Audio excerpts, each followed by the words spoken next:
D'entre totes les sales i col·leccions que es poden veure a la casa del pintor, n'hi ha una de molt singular, constituïda per retrats de Joan Abelló realitzats per diferents artistes.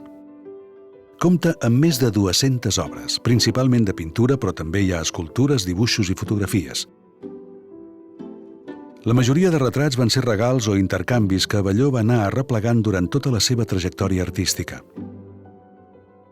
A finals dels anys 60, l'artista ja posseïa més d'un centenar de retrats seus i destaquen el que li va fer Salvador Dalí, els dos d'Antoni Tàpies o el que li pintà Picasso. Aquests 4 retrats es poden veure a l'exposició permanent del museu, on hi són representats gairebé tots els artistes catalans de la segona meitat del segle XX.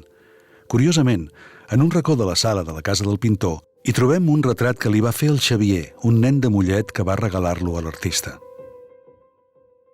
La col·lecció de retrats situada a la sala de la Lluerna permet conèixer Abelló en les diferents etapes de la seva vida, però també ens serveix per fer un recorregut per les diferents tècniques i estils artístics. D'entre les desenes de retrats, n'hi ha alguns amb un Abelló fent de model, seriós, però n'hi ha d'altres on hi apareix amb una actitud simpàtica i espontània, tal com el recorden els seus amics. El gènere del retrat artístic és molt abundant a la col·lecció Abelló. Avui compta amb més de mig miler de peces i està present a quasi totes les sales de la casa.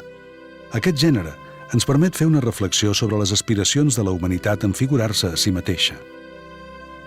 La bellesa i l'admiració són dos grans objectius del retrat i de la representació humana, però la majoria d'aquestes peces han estat pintades o esculpides per la necessitat de perpetuar-nos.